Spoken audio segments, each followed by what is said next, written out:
Hello, जय हिंद, नमस्कार दोस्तों। आप सभी का स्वागत है आपके अपने YouTube channel online GK free classes में। आज के इस क्लास में हम रेलवे ग्रुप डी परीक्षा 2025 के लिए बहुत ही इम्पोर्टेंट क्वेश्चन लेकर आए हैं। और मेरे भाई ये सभी क्वेश्चन आपके रेलवे ग्रुप डी एग्जाम 2025 के लिए भी इम्पोर्टेंट रहेंगे, इसलिए इस क्लास को आपको कंप्लीट देखना है। और इस क्लास के एंड में आपको बताना है कि आपके टोटल कितने क्वेश्चन है सही होते हैं। और यदि आप इस चैनल से पहली बार जुड़े हैं तो इस चैनल को कर लीजिए सब्सक्राइब और बेल आइकन को प्रेस करना, ताकि ऐसी शानदार क्लास का नोटिफिकेशन आपको सबसे पहले देखने को मिले। तो चलिए शुरू करते हैं आज के इस क्लास को बिना देरी के।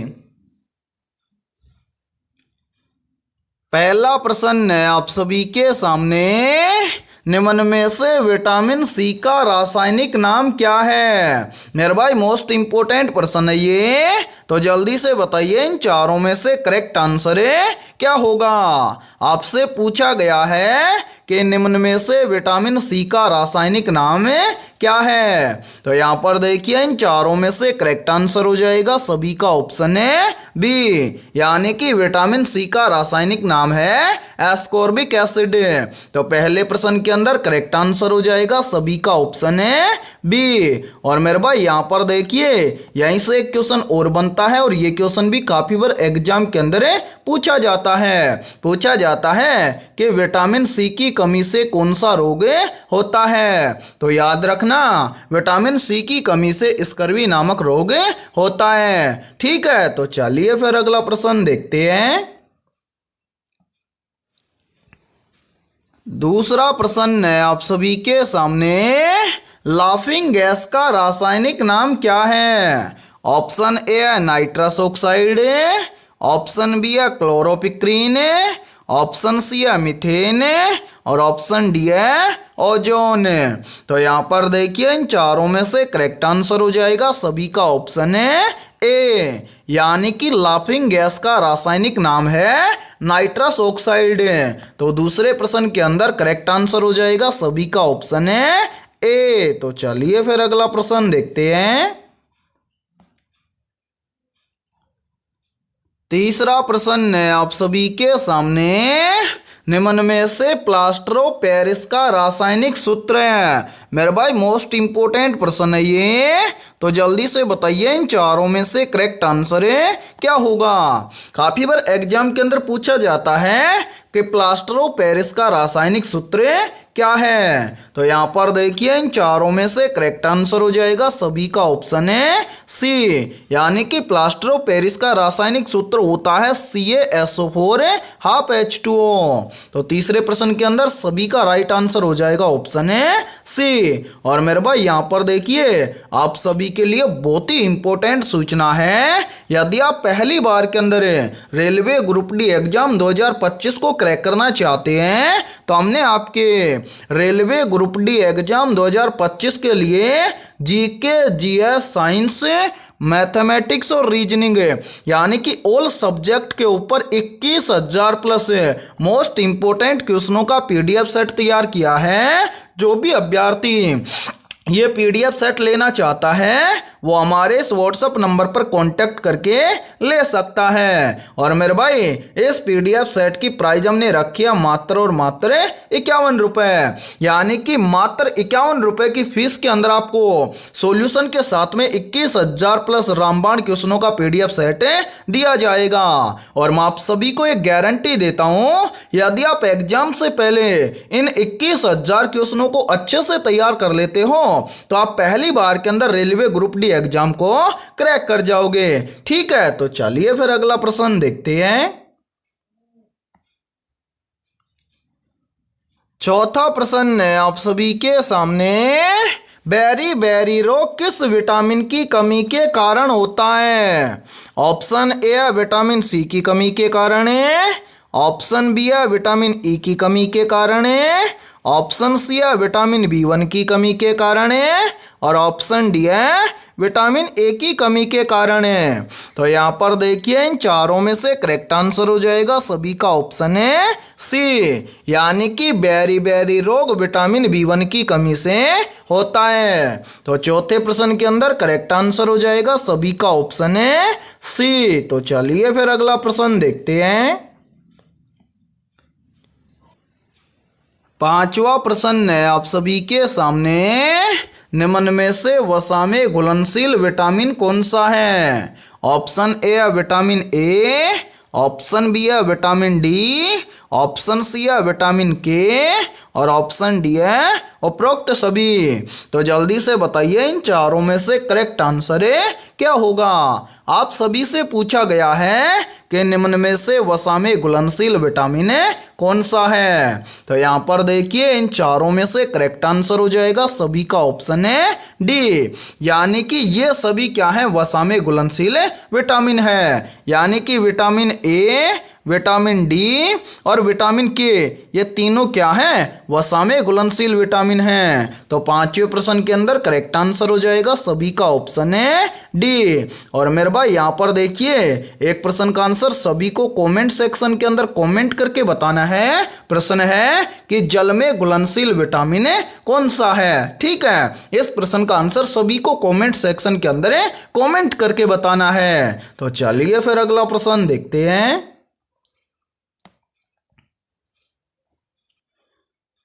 छठा प्रश्न है आप सभी के सामने, लक्षद्वीप में द्वीपों की कुल संख्या कितनी है? तो यहाँ पर देखिए इन चारों में से करेक्ट आंसर हो जाएगा सभी का ऑप्शन है डी, यानी कि लक्षद्वीप में द्वीपों की कुल संख्या है 36। तो छठे प्रश्न के अंदर करेक्ट आंसर हो जाएगा सभी का ऑप्शन है डी। तो चलिए फिर अगला प्रश्न देखते हैं।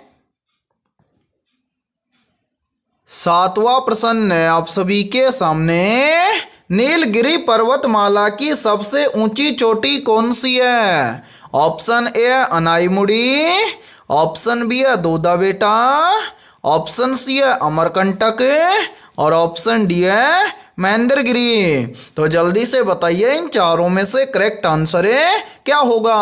आपसे पूछा गया है कि नीलगिरी पर्वतमाला की सबसे ऊंची चोटी कौन सी है। तो यहाँ पर देखिए इन चारों में से करेक्ट आंसर हो जाएगा सभी का ऑप्शन है बी, यानी कि नीलगिरी पर्वतमाला की सबसे ऊंची चोटी है दोदा बेटा। तो सातवें प्रश्न के अंदर करेक्ट आंसर हो जाएगा सभी का ऑप्शन है बी। तो चलिए फिर अगला प्रश्न देखते हैं। आठवां प्रश्न है आप सभी के सामने, गारो, खासिया, जैंतिया जनजातियां भारत के किस राज्य में रहती हैं? तो यहाँ पर देखिए इन चारों में से करेक्ट आंसर हो जाएगा सभी का ऑप्शन है सी, यानी कि गारो, खासिया, जैंतिया जनजातियां भारत के मेघालय राज्य में रहती हैं। तो आठवें प्रश्न के अंदर करेक्ट आंसर हो जाएगा सभी का ऑप्शन है सी। और मेरे भाई ये प्रश्न मोस्ट इंपोर्टेंट प्रश्न है, चाहे तो आप इस प्रश्न का स्क्रीनशॉट ले सकते हैं या फिर आप इस प्रश्न को अपनी नोटबुक के अंदर आप नोट भी कर सकते हैं, ठीक है। तो चलिए फिर अगला प्रश्न देखते हैं। नौवां प्रश्न है आप सभी के सामने, भागीरथी नदी व अलकनंदा नदी किस स्थान पर आकर मिलती है? ऑप्शन ए है देवप्रयाग में, ऑप्शन बी है देहरादून में, ऑप्शन सी है हरिद्वार में और ऑप्शन डी है गंगोत्री में। तो यहाँ पर देखिए इन चारों में से करेक्ट आंसर हो जाएगा सभी का ऑप्शन है ए, यानी कि भागीरथी नदी व अलकनंदा नदी ये दोनों देवप्रयाग स्थान पर आकर मिलती हैं। तो नौवे प्रश्न के अंदर करेक्ट आंसर हो जाएगा सभी का ऑप्शन है ए। तो चलिए फिर अगला प्रश्न देखते हैं। 10वां प्रश्न है आप सभी के सामने, नीलगिरी की पहाड़ी कहाँ पर स्थित है? तो यहाँ पर देखिए इन चारों में से करेक्ट आंसर हो जाएगा सभी का ऑप्शन है सी, यानी कि नीलगिरी की पहाड़ी तमिलनाडु राज्य में स्थित है। तो 10वें प्रश्न के अंदर करेक्ट आंसर हो जाएगा सभी का ऑप्शन है सी। और मेरे भाई यहाँ पर देखिए, यदि ये क्लास आपको पसंद आ रही है तो जल्दी से एक बार इस क्लास को लाइक कर दीजिए, और यदि आप इस चैनल से पहली बार जुड़े हैं तो इस चैनल को भी कर लीजिए सब्सक्राइब और बेल आइकन को प्रेस करना, ताकि ऐसी शानदार क्लास का नोटिफिकेशन आपको सबसे पहले देखने को मिले। और इस क्लास के अंदर बहुत ही इंपॉर्टेंट क्वेश्चन होने वाले हैं और सेम इसी लेवल के क्वेश्चन आपके एग्जाम के अंदर पूछे जाते हैं, इसलिए सभी को इस क्लास को क्या करना है, एंड तक देखना है। और क्लास के एंड में आपको बताना है कि आपके टोटल कितने क्वेश्चन सही होते हैं। और इसी के साथ में आप सभी के लिए एक और बहुत ही इंपॉर्टेंट सूचना है, यदि आप अपनी तैयारी को अच्छे से परखना चाहते हैं तो हमारा दूसरा यूट्यूब चैनल है मिशन टारगेट क्लासेज के नाम से, और मेरे भाई उस चैनल पर रोजाना सुबह 9:15 पर मॉक टेस्ट होता है। तो जो भी अभ्यर्थी इस मॉक टेस्ट को देना चाहता है वो हमारे mission target classes YouTube channel को सब्सक्राइब कर सकता है। उस चैनल पर बिल्कुल फ्री के अंदर रोजाना सुबह 9:15 पर मॉक टेस्ट होता है। तो इस मॉक टेस्ट को आप दे सकते हैं और अपनी तैयारी को परख सकते हैं। ठीक है, तो चलिए फिर अगला प्रश्न देखते हैं। 11वां प्रश्न है आप सभी के सामने, एमरोल्ड आइलैंड के नाम से किस द्वीप को जाना जाता है? तो यहाँ पर देखिए इन चारों में से करेक्ट आंसर हो जाएगा सभी का ऑप्शन है बी, यानी कि एमरोल्ड आइलैंड के नाम से अंडमान निकोबार द्वीप को जाना जाता है। तो 11वें प्रश्न के अंदर करेक्ट आंसर हो जाएगा सभी का ऑप्शन है बी। तो चलिए फिर अगला प्रश्न देखते हैं। 12वां प्रश्न है आप सभी के सामने, बंगाल का शोक किस नदी को कहा जाता है? ऑप्शन ए कोसी नदी को, ऑप्शन बी है दामोदर नदी को, ऑप्शन सी है कावेरी नदी को, और ऑप्शन डी है नर्मदा नदी को। तो यहाँ पर देखिए इन चारों में से करेक्ट आंसर हो जाएगा सभी का ऑप्शन है बी, यानी कि बंगाल का शोक दामोदर नदी को कहा जाता है। तो 12वें प्रश्न के अंदर करेक्ट आंसर हो जाएगा सभी का ऑप्शन है बी। तो चलिए फिर अगला प्रश्न देखते हैं। 13वां प्रश्न है आप सभी के सामने, निम्नलिखित में से कौन सी नदी पश्चिम दिशा की ओर प्रवाहित होती है? ऑप्शन ए है गंगा नदी, ऑप्शन बी है ताप्ती नदी, ऑप्शन सी है नर्मदा नदी, और ऑप्शन डी है बी व सी दोनों। तो यहाँ पर देखिए इन चारों में से करेक्ट आंसर हो जाएगा सभी का ऑप्शन है डी, यानी कि इन सभी नदियों में से एक तो है ताप्ती नदी और मेरे भाई एक है नर्मदा नदी। ये दोनों नदियां पश्चिम दिशा की ओर प्रवाहित होती हैं। तो 13वें प्रश्न के अंदर करेक्ट आंसर हो जाएगा सभी का ऑप्शन है डी। तो चलिए फिर अगला प्रश्न देखते हैं। 14वां प्रश्न है आप सभी के सामने, काली मिट्टी को किस नाम से जाना जाता है? तो यहाँ पर देखिए इन चारों में से करेक्ट आंसर हो जाएगा सभी का ऑप्शन है बी, यानी कि काली मिट्टी को रेगुड़ के नाम से जाना जाता है। तो 14वें प्रश्न के अंदर करेक्ट आंसर हो जाएगा सभी का ऑप्शन है बी। तो चलिए फिर अगला प्रश्न देखते हैं। 15वां प्रश्न है आप सभी के सामने, नर्मदा एवं ताप्ती नदी के बीच कौन सी पर्वतमाला स्थित है? वेरी वेरी इंपॉर्टेंट प्रश्न है ये, और मेरे भाई इस प्रश्न पर आप स्टार जरूर लगा लेना, क्योंकि इस बार एग्जाम के अंदर ये प्रश्न पूछा जा सकता है कि नर्मदा एवं ताप्ती नदी के बीच कौन सी पर्वतमाला स्थित है। तो यहाँ पर देखिए इन चारों में से करेक्ट आंसर हो जाएगा सभी का ऑप्शन है बी, यानी कि नर्मदा एवं ताप्ती नदी के बीच सतपुड़ा पर्वतमाला स्थित है। तो 15वें प्रश्न के अंदर करेक्ट आंसर हो जाएगा सभी का ऑप्शन है बी। तो चलिए फिर अगला प्रश्न देखते हैं। 16वां प्रश्न है आप सभी के सामने, निम्न में से डीडीटी की खोज किसने की थी? तो यहाँ पर देखिए इन चारों में से करेक्ट आंसर हो जाएगा सभी का ऑप्शन है सी, यानी कि डीडीटी की खोज की थी डॉक्टर पॉल मूलर ने। तो 16वें प्रश्न के अंदर करेक्ट आंसर हो जाएगा सभी का ऑप्शन है सी। तो चलिए फिर अगला प्रश्न देखते हैं। 17वां प्रश्न है आप सभी के सामने, भारतीय अंतरिक्ष अनुसंधान समिति के अध्यक्ष कौन थे? तो जल्दी से बताइए इन चारों में से करेक्ट आंसर है क्या होगा। आपसे पूछा गया है कि भारतीय अंतरिक्ष अनुसंधान समिति के अध्यक्ष कौन थे? तो यहाँ पर देखिए इन चारों में से करेक्ट आंसर हो जाएगा सभी का ऑप्शन है ए, यानी कि भारतीय अंतरिक्ष अनुसंधान समिति के अध्यक्ष थे विक्रम साराभाई। तो 17वें प्रश्न के अंदर करेक्ट आंसर हो जाएगा सभी का ऑप्शन है ए। तो चलिए फिर अगला प्रश्न देखते हैं।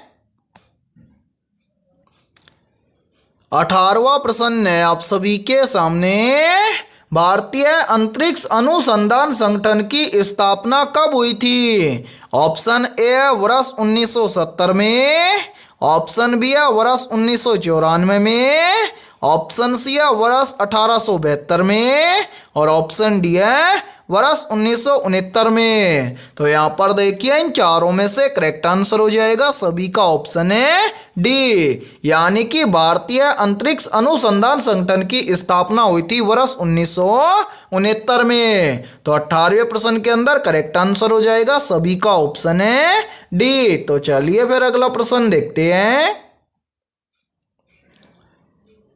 19वां प्रश्न है आप सभी के सामने, भारत का प्रथम परमाणु बिजली घर कहाँ आरंभ किया गया था? तो यहाँ पर देखिए इन चारों में से करेक्ट आंसर हो जाएगा सभी का ऑप्शन है सी, यानी कि भारत का प्रथम परमाणु बिजली घर आरंभ किया गया था तारापुर में। तो 19वें प्रश्न के अंदर करेक्ट आंसर हो जाएगा सभी का ऑप्शन है सी। और मेरे भाई यहाँ पर देखिए आप सभी के लिए बहुत ही इंपॉर्टेंट सूचना है, यदि आप पहली बार के अंदर रेलवे ग्रुप डी एग्जाम 2025 को क्रैक करना चाहते हैं तो हमने आपके एग्जाम के लिए मोस्ट इंपोर्टेंट 21,000 प्लस क्वेश्चनों का पीडीएफ सेट तैयार किया है। जो भी अभ्यर्थी पीडीएफ सेट लेना चाहता है वो हमारे इस व्हाट्सएप नंबर पर कांटेक्ट करके ले सकता है। व्हाट्सएप नंबर है 7374826893। ये हमारा व्हाट्सएप नंबर है। इस व्हाट्सएप नंबर पर आप कांटेक्ट करके इस पीडीएफ सेट को ले सकते हैं। और मेरे भाई इस पीडीएफ सेट की प्राइस हमने रखी है मात्र और मात्र 51 रुपये, यानी कि 51 रुपये की फीस के अंदर आपको रामबाण 21,000 क्वेश्चनों का पीडीएफ सेट दिया जाएगा। और मैं आप सभी को एक गारंटी देता हूं, यदि आप ग्रुप डी एग्जाम से पहले यदि आप इन 21,000 क्वेश्चनों को अच्छे से तैयार कर लेते हो तो आप पहली बार के अंदर ग्रुप डी एग्जाम को क्रैक कर जाओगे। तो मेरे भाई जल्दी से एक काम कीजिए, इस व्हाट्सएप नंबर पर आप फटाफट से कांटेक्ट करके इस पीडीएफ सेट को ले लीजिए और एग्जाम से पहले अपनी तैयारी को मजबूत बना लीजिए। ठीक है, तो चलिए फिर अगला प्रश्न देखते हैं। 20वां प्रश्न है आप सभी के सामने, भारत की प्रथम महिला अंतरिक्ष यात्री कौन थी? Option A Santosh Yadav, option B Bachendri Pal, option C Anita Yadav और ऑप्शन डी है कल्पना चावला। तो यहाँ पर देखिए इन चारों में से करेक्ट आंसर हो जाएगा सभी का ऑप्शन है डी, यानी कि भारत की प्रथम महिला अंतरिक्ष यात्री थी कल्पना चावला। तो 20वें प्रश्न के अंदर करेक्ट आंसर हो जाएगा सभी का ऑप्शन है डी। तो मेरे भाई आज की इस क्लास के अंदर इतना ही। यदि ये क्लास आपको पसंद आई है तो जल्दी से एक बार इस क्लास को लाइक कर दीजिए और यदि आप इस चैनल से पहली बार जुड़े हैं तो इस चैनल को भी कर लीजिए सब्सक्राइब और बेल आइकन को प्रेस करना, ताकि ऐसी शानदार क्लास का नोटिफिकेशन आपको सबसे पहले देखने को मिले। और मेरे भाई यदि आप अपनी तैयारी को अच्छे से परखना चाहते हैं और मॉक टेस्ट लगाना चाहते हैं तो हमारा दूसरा यूट्यूब चैनल है मिशन टारगेट क्लासेज के नाम से।